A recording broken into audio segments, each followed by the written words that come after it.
So the demand for a skilled project manager is growing throughout the world. So today's session is for people who are planning to start a career in project management and for people who are going to attend any PMP interview. Also watch this video if you want to gain some knowledge about PMP. So in today's session, the interview questions are categorized into three parts. We have easy, intermediate, and then advanced. So let us start a session with the easy interview questions. So the first question is, how will you define a project? Now, as per the Project Management Institute, a project is known as a temporary endeavor with a definite beginning and a definite end. To explain this in simple terms, a project can be defined as a sequence or a series of tasks that should be completed to obtain the end result. A project could range from simple to complex. It could be handled by one team or many teams. But every project will have these listed characteristics. First, it will have a defined life cycle, which is basically a start date and an end date. Next, it will have an iterative task which leads to predefined action. The third characteristic is a project always creates a new end product. So this was about project. So now let us move on to our next question. Our next question is, what is a project charter? Now a project charter is a document which includes all the details about the project. It mainly includes information about the scope, objectives, and the individuals who are involved in the project. It also includes the roles and responsibilities of each project member. This project charter acts as a contract between the sponsors, key stakeholders, and the project team. So I guess you have some idea about what is a project charter. So now let us move on to our next question. Our next question is, what are the techniques that you use to collect project requirements? Now before we talk about the techniques used to collect project requirement, let us first understand what is project requirement. So project requirement can be defined as what stakeholder expect from a project or from the product of the project. So all these requirements should be collected in a project and also managed properly. Now some of the important techniques that you can use to collect project requirements are gathering the data, analyzing the data, observing the performance of individual team members, and then organizing or grouping of requirements or ideas, and then prioritizing the requirements and working on them first, and last one is prototyping. So these were some of the techniques that you can use to collect project requirements. So now let us move on to our next question. Our next question is, what is project management? Now this is a very basic question. You can answer this by saying project management is a discipline that helps in implementing various processes, methods, knowledge, skills, and experience for achieving the objective of a unique project. Now project management is nothing like the usual management. One key factor which differentiate these two are that project management has a final deliverable and a definite timeline, whereas the usual management is an ongoing process. Also, a project manager must always follow the 6P rule of project management, which is proper planning prevents poor project performance. So this was about project management. So now let us move on to our next question. So next question is, explain the project management lifecycle process. This question can be asked right after the previous question. Now the project management lifecycle is a series of various activities that are crucial for accomplishing project objectives or targets. This helps in structuring the efforts and simplifying them into a series of logical and manageable steps. The project management lifecycle consists of 4 simple phases. The first phase is initiation. It's the first and the most vital step in the lifecycle of a project, where the initial scope of the project gets defined and the resources are committed. This process group ensures the success of your project. The next phase is planning. In this process group, an appropriate level of detail is noted down for the project to plan time, cost, and the resources needed. It estimates the work needed and to also manage the risk effectively. The next phase is executing. Now this process group consists of the processes which are used to complete the work defined in the project management plan. It's all about achieving the project's objective. It involves tracking, reviewing, and regulating the performance of the project. Also, if you need to identify potential problem quickly and take corrective actions. And the final phase is closure. Now this process group is an important part of project management, which is performed to finalize all the project activities to complete the project.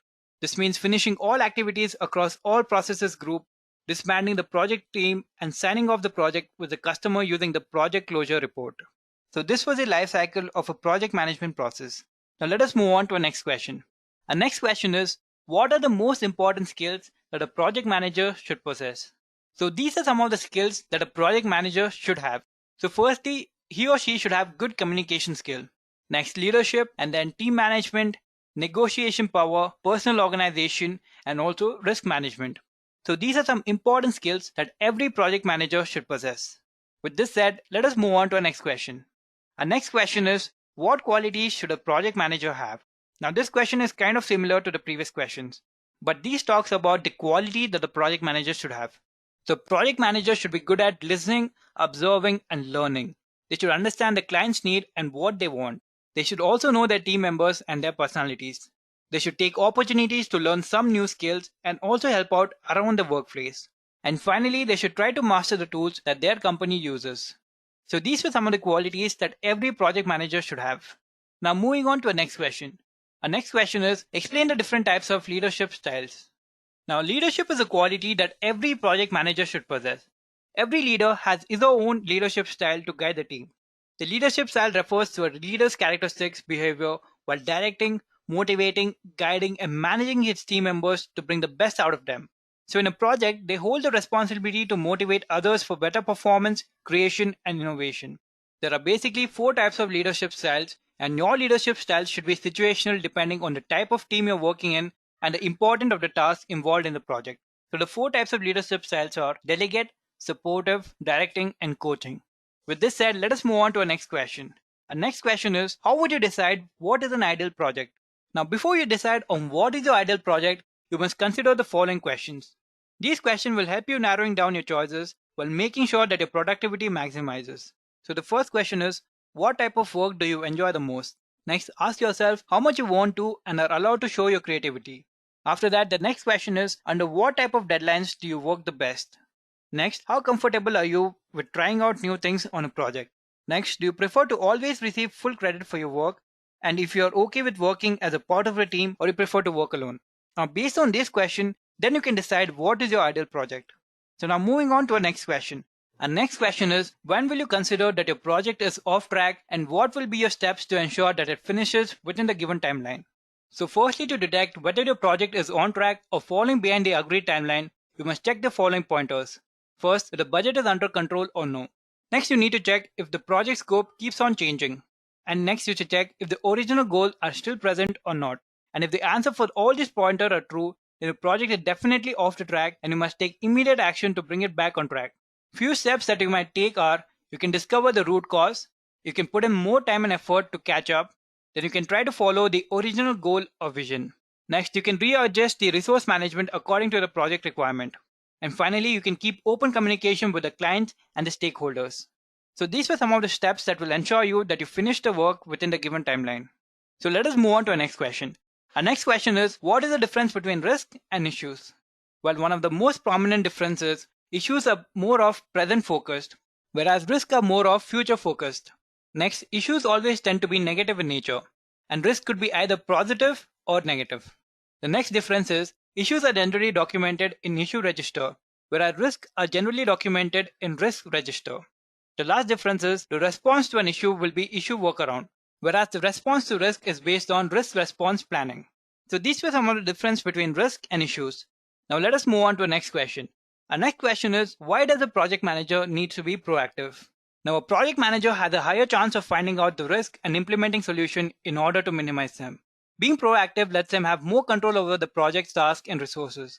They can keep a better track of all the tasks and issues to work towards implementing small changes and improvements for higher productivity and efficiencies. They can organize frequent meetings for developers to talk about their problems, brainstorm solutions, share best practices, and so on. A project manager also has to compare the actual cost and the time spent on tasks on a weekly basis with the planned number. So these were some of the reasons that why a project manager needs to be proactive. So now let us move on to our next question. Our next question is, what are the different communication styles used in the project?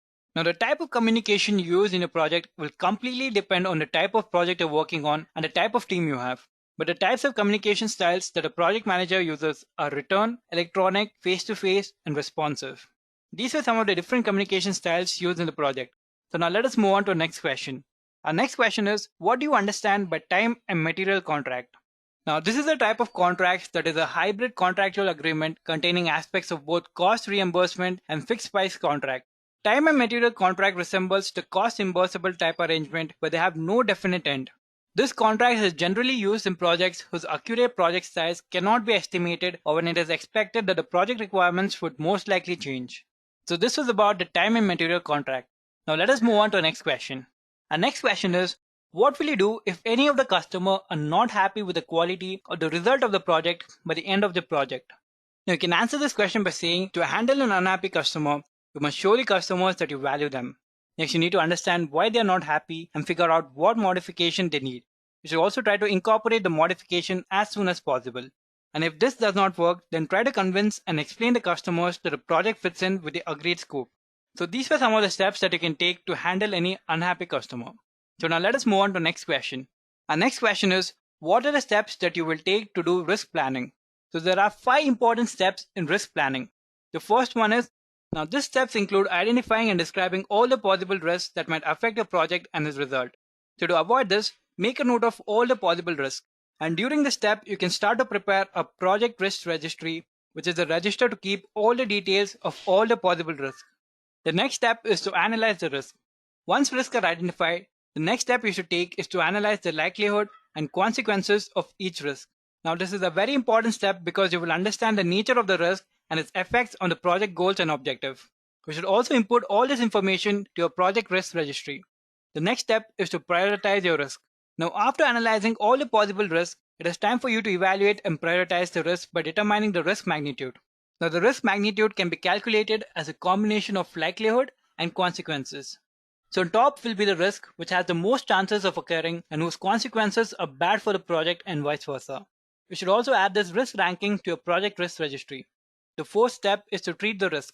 During this step, you analyze the highest rank risk and plan strategies to treat or avoid this. You can create risk prevention and reduction strategies and also plan for emergency in this step.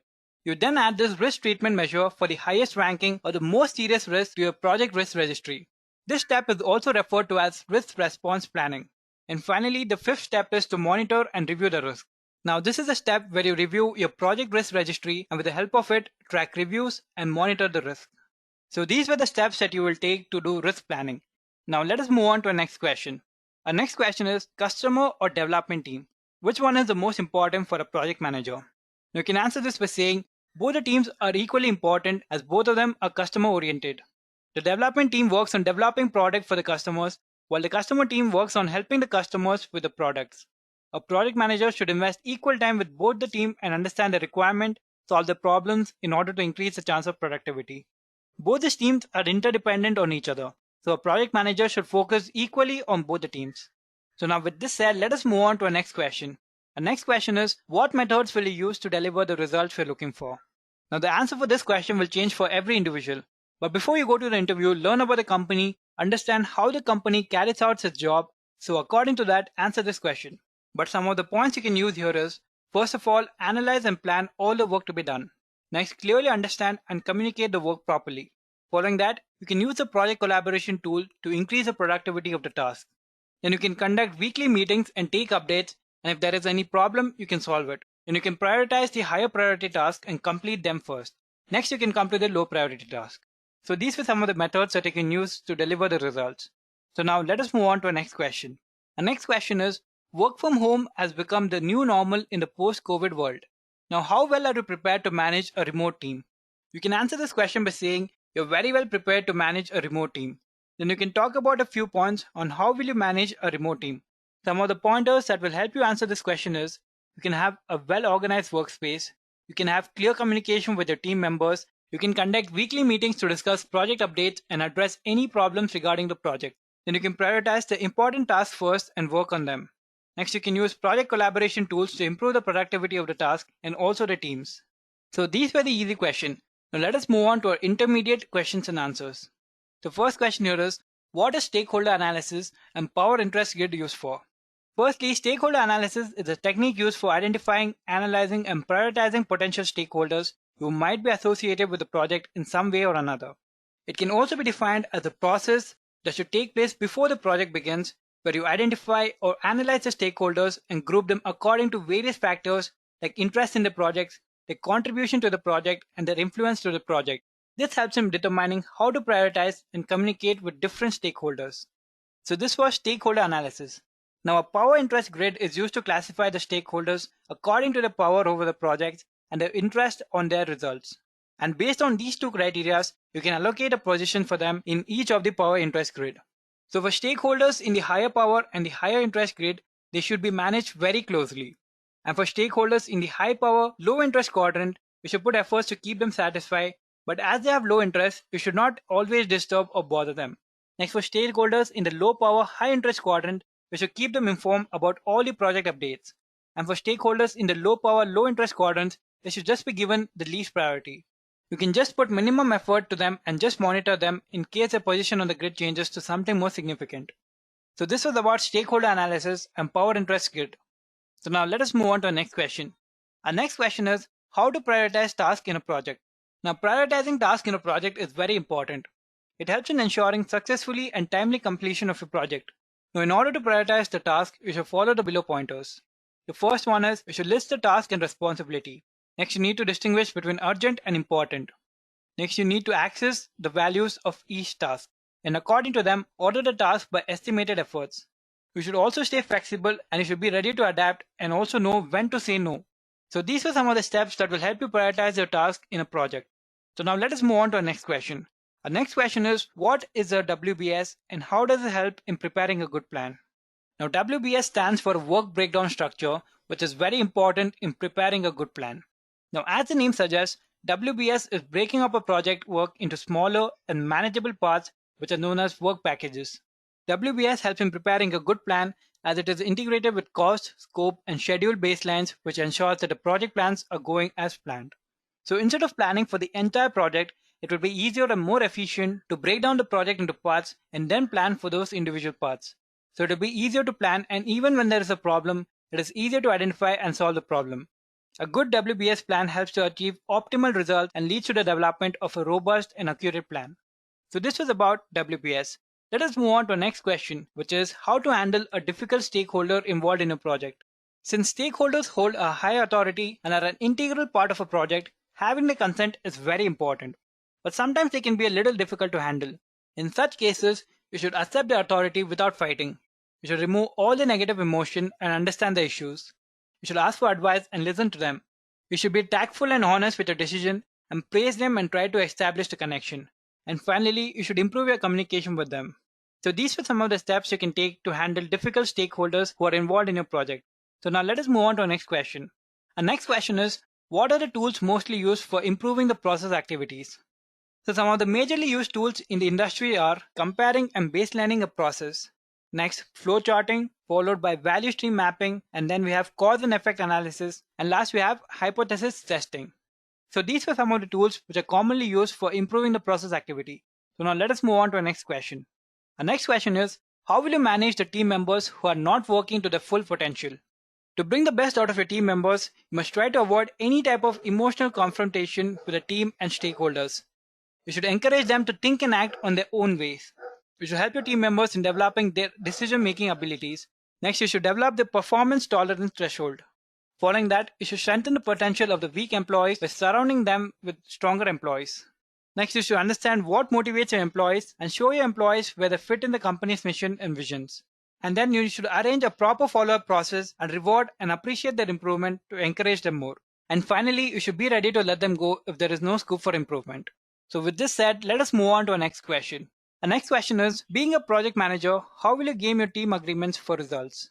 Now, trust and agreement is a key factor that facilitates proper communication and coordination in a team, which brings out the best outcome. So to gain agreement for your team members, you must keep an expectation clear from the very beginning.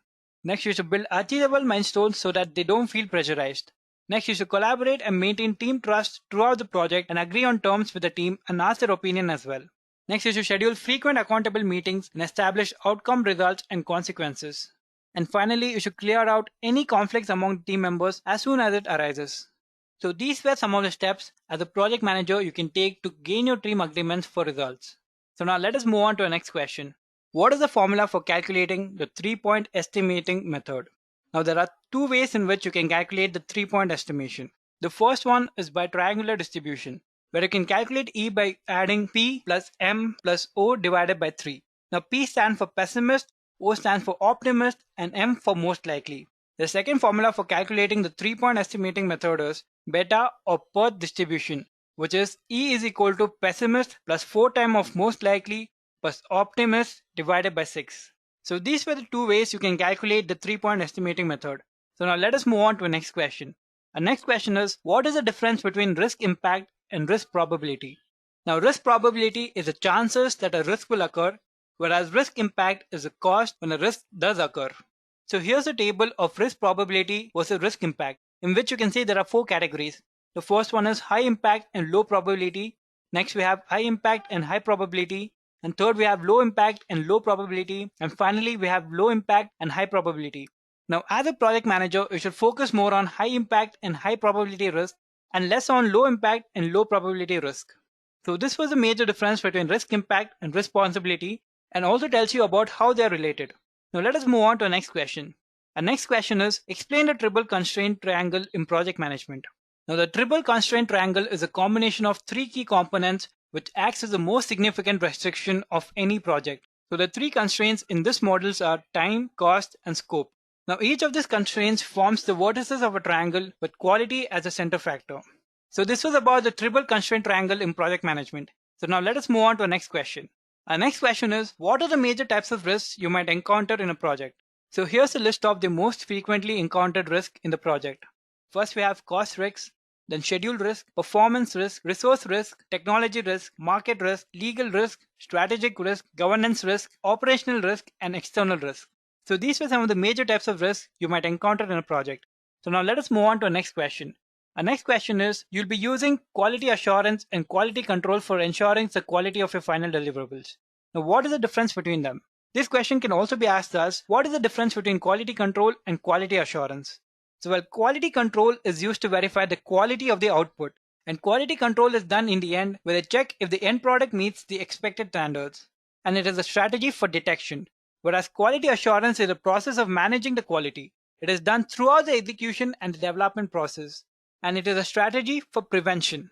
So you see, quality control is done at the end and quality assurance is done during the process. So this is the major difference between quality control and quality assurance. So with this said, let us move on to our next question. Our next question is, how does organizational structure influence resource acquisition? Well, an organization structure determines a lot of factors that influence resource acquisition, such as the level of project management, the organization's environment, the communication between the team members, and how the project manager works with the team, and many more factors. Now, talking about a few points how organizational structure influence resource acquisition are, the first one is by project management. Now, during the process of your project management, your organization structure can either be a tight structure where all the steps that you take are managed very closely, or a loose structure where there are not many rules and a little liberty in performing the task. The next point is communication. Now, the communication between the team members to complete a project is greatly impacted by the organization structure. There should be good communication between the team members and also interdepartment communication. It will create a friendly environment where people can share their ideas and suggestions, which in turn helps in the proper flow of the project. The next factor is chain of command impact. Now, this means the hierarchy of an organization. The organization structure should be in such a way that when a higher authority communicates a requirement, it should be well understood and followed by the project managers and their subordinate correctly. Also, the project manager should know its subordinates so that they can pick the right people for the particular task. So this was about how organization structure could influence resource acquisition. So now let us move on to our next question.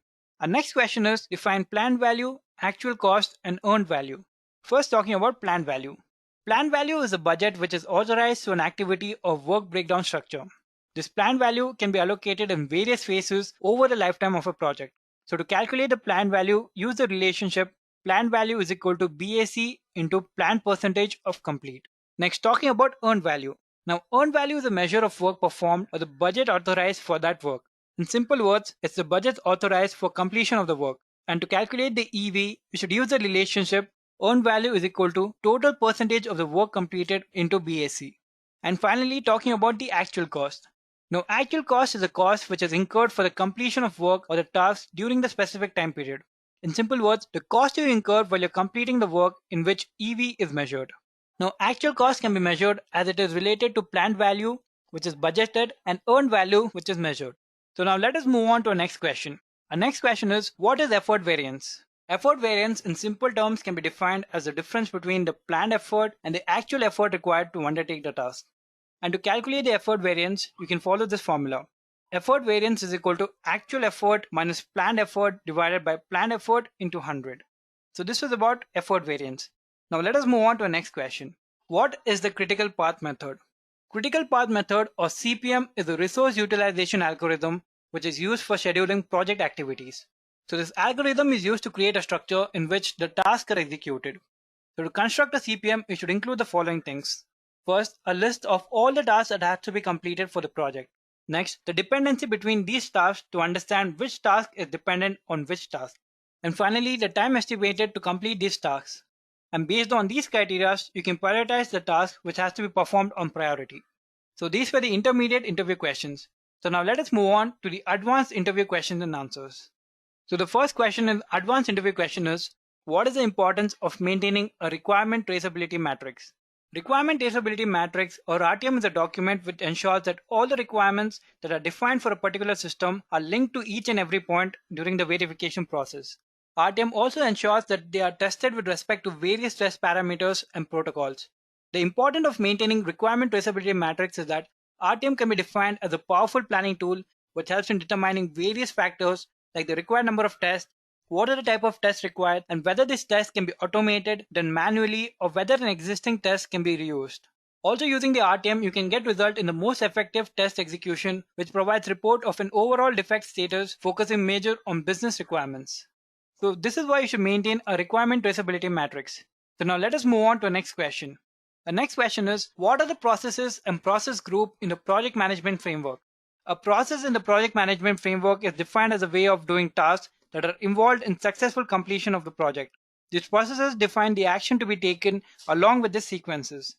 There are around 49 processes in the project management framework embedded in various processes group. Now, processes group are a collection of processes that are applicable through various stages of a project. There are 5 processes group in which 10 knowledge areas and 49 processes are mapped into. The 5 processes group are initiation, planning, execution, monitoring and control, and then closing.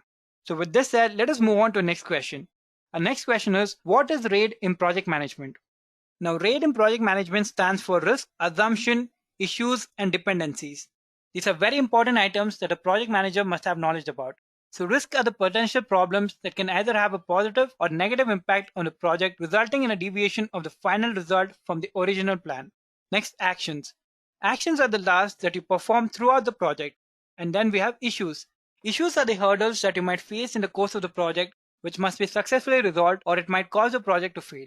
And finally, decisions are the choices of action or task in the project. Now let us move on to the next question. Our next question is, what are the things you should track while managing a project? Now, not a single methodology. Now, some of the things you need to track while managing a project are strategic goals and core values of your organization, key business drivers of your project. Next, any constraints in the project or any stakeholders involved in the project.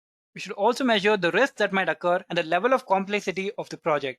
And finally, you should track and estimate the size and cost of the project. So now let us move on to the next question. The next question is, explain Ishikawa or fishbone diagram. Now, fishbone diagram is also known as a cause and effect diagram or Ishikawa diagram. It is a visualization tool that is used to categorize the potential causes of a problem in order to identify its root causes.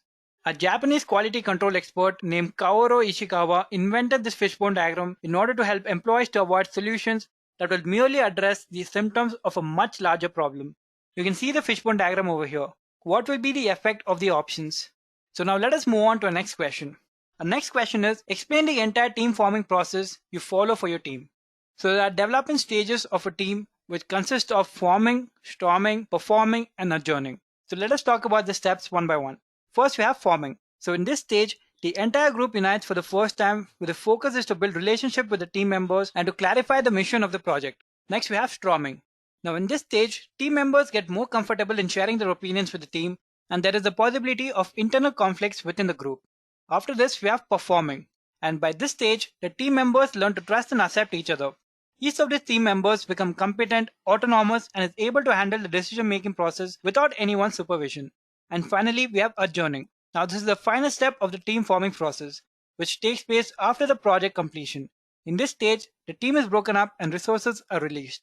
So this was the team forming process you should follow for your team. So now let us move on to the next question. Our next question is, what is Pareto principle analysis? Pareto principle analysis is a strategic technique for decision making. It is basically used for the selection of a limited number of tasks which can bring a significant overall effect. This principle follows the Pareto principle, also known as the 50-20 rule, and states that 80% of the results should come from 20% of the actions. Now this helps in prioritizing the work, especially in large projects with a number of small tasks. So this was about Pareto principle analysis. Now let us move on to our next question, which is how does the RACI matrix helps in resource management? Every individual in a project should understand his and her responsibility. Each team member's role can be defined using a RACI matrix. Now RACI stands for 4 roles which stakeholders may portray in a project. It maps out to is responsible, is accountable, who must be consulted with, and who shall be informed. Just to explain this better, responsible defines who is completing the task, and accountable defines who is making decisions and taking actions on the task, and consulted means who will be communicated with regards to the decision and task, and informed defines who will be updated on decisions and actions taken during the project. With the RACI matrix, there will be no role or task related ambiguity among the team members. So this is how RACI matrix helps in resource management. So with this said, let us move on to our next question. Our next question is, what kind of bid documents can be used for procurement management? Now let us first understand what is a bid document.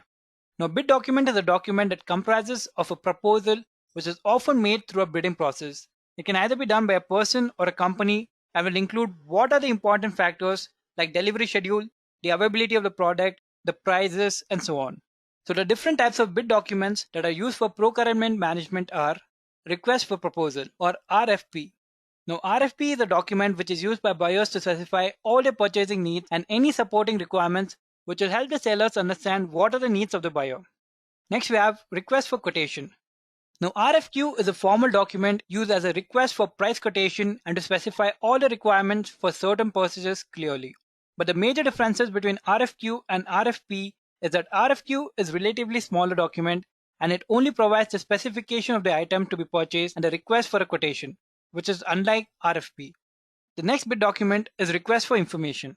Now RFI is used to seek information on various aspects from the future buyer. RFI can contain questions asking about information about the bidder, such as the financial statement for the last 10 years, details of the process of the organization, details of the past accomplishment, and so on. The next bid document is Invitation for Bid. Now this Invitation for Bid is a document which is used for inviting potential bidders to come and participate in the bidding process. And next we have Request for Bid. Now RFB is used to obtain financial bids for specific purchases from a selected group or set of suppliers. And next we have Purchase Order. A purchase order is an order raised for favoring a supplier for regular purchases. And finally we have Contract or Agreement. Now contract or agreement can be described as a mutual agreement between the two parties, that is the buyer and the seller. So these were some of the types of bid documents that are used for procurement management. So now let us move on to our next question. Our next question is, what is decision support system and how many types of decision support systems are there? DSS or a decision support system is an information application which basically provides the user relevant information which it has collected from a variety of data sources. This DSS can help by providing information which leads to a better decision making. Now a decision support system is made up of 3 different parts. The first one is knowledge base. Now this contains all the information which are basically collected from both internal and external sources. Next we have software system. Now this is composed of model management system. Now a model is basically a simulation of a real world system with the goal of understanding how the system works and how it can be improved. And finally we have user interface. The primary goal of a decision support system's user interface is to make it easier for the user to change the data that is stored on it. So this is about decision support system. Now let us move on to our next question. Name the 10 key knowledge areas as mentioned in the PM book guide. Now all the project management processes in the PM book are divided into 10 areas, which are project integration, project scope management, project time management, project cost management, project quality management, project human resource management, project communication management, project risk management, project procurement management, and project stakeholder management. So these were the 10 key knowledge areas as mentioned in the PM book guide. So now let us move on to our next question. Our next question is, explain the principle of 6 thinking hats. Now the 6 thinking hats is a very interesting way of understanding an issue from a variety of perspectives. You can only think from 6 different perspectives, or you and your team members could do this. Now each of the 6 hats represent a different point of view.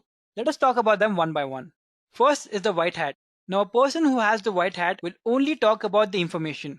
You have to consider it both from within and outside the scope of the discussion. Next we have the red hat. A person who has the red hat should express his thoughts or feelings. The red hat signifies emotion.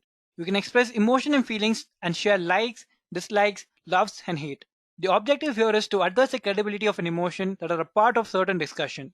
Next, we have the black hat. A person who has a black hat is responsible for identifying any mistake or roadblocks. They can be judgmental. Think about everything that could go wrong. Think about the worst case scenarios so others can find a solution for it. And then we have the yellow hat. The yellow hat symbolizes brightness and optimism. A person who wears this hat should think of positive aspects related to a subject as much as possible. They should also encourage the other team members. And fifth, we have the green hat. A person wearing the green hat should come up with new innovative ideas. They should be creative. They should know all the information, problems, and come up with new ideas that will solve the problems and help in better productivity. The main purpose of wearing this hat is to generate as many new ideas as possible. And finally, we have the blue hat. Now, the blue hat is a thinking hat. It is all about thinking. It is the hat which ensures the 6 thinking hat guidance are observed. They decide the agenda and timeline, how long does the session last, when do you need to wear a particular hat and for how long. So basically the group's controller should wear the blue hat for that session. So this was the principle of 6 thinking hat. With this said, let us move on to our next question. Our next question is, what are the DMAIC and the DMADV methodologies? So firstly, the DMAIC and DMADV are methodologies which are designed so that our business processes will be more effective and efficient. First, talking about DMAIC, it stands for Define, Measure, Analyze, Improve and Control. DMAIC is limited to improving existing processes. It does not address anything regarding the design of new products, services, or processes. D in DMAIC stands for Defining a Problem, which all output has to be improved, customer, and the processes associated with that problem. Next, M stands for Measuring the data to make a baseline for improvement. Next, A stands for Analyzing the data to find the main cause for the defect. And then I stands for Improving the process by trying out different ideas and solution.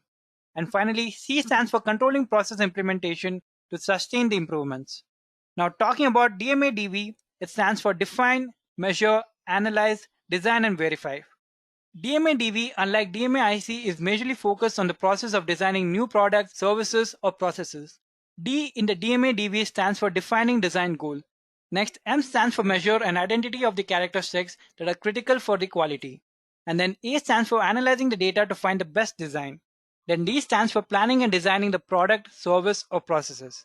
And finally, V stands for Verifying if the design product works well as planned under real-time and stimulated condition. So this was about DMAIC and DMADV methodology. So now let us move on to a final question. What is the PDCA cycle? PDCA cycle stands for Plan, Do, Check, Act cycle.